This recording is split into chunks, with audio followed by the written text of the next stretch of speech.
Mais vous ne vous entendiez pas avec ce garçon. Pourquoi est-ce que ça n'a pas bien commencé? Bah, c'est toujours comme ça avec moi. Ça commence mal et ça finit encore plus mal. Je tombe jamais sur le bon numéro. Vous savez, les papiers collants qui attirent les mouches en spirale, ben c'est moi, craché. Les histoires moches, il n'y en a pas une qui me passe à côté. Faut croire qu'il y a des gens comme ça qui font aspirateur pour soulager un peu les autres.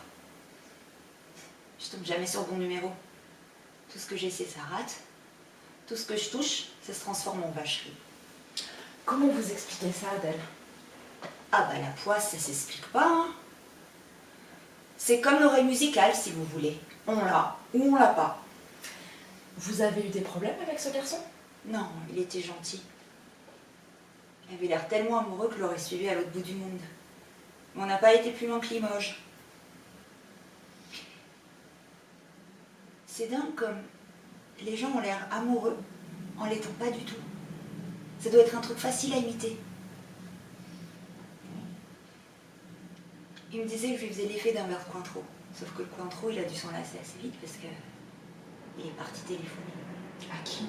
Ah bah ça, j'ai jamais su parce qu'il est jamais revenu. Peut-être que je mérite pas mieux. Ça doit être écrit quelque part, je sais pas où. Il y en a qui sont faits pour vivre en rigolant.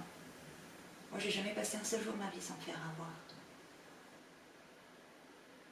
Tout ce qu'on m'a dit, j'ai toujours cru. Mais j'ai jamais réussi à rien. Ni à servir à quelque chose, ni à compter pour quelqu'un, ni être heureuse, ni même malheureuse.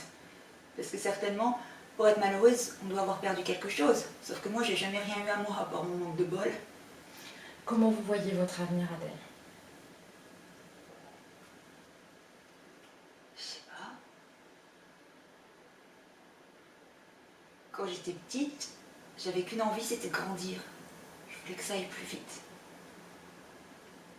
Mais je sais pas à quoi ça a servi tout ça. Je sais plus. Devenir plus vieille.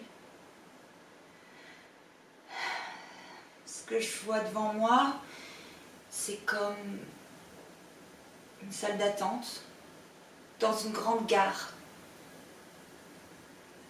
Avec des bancs, des courants d'air. Et derrière les vitres, des gens qui passent à toute allure, sans me voir. Ils sont pressés. Ils prennent des trains, des taxis. Ils ont quelqu'un à aller voir, quelque part où aller. Et moi, je reste assise là. J'attends. Mais vous attendez quoi, Adèle? Qu'il m'arrive quelque chose.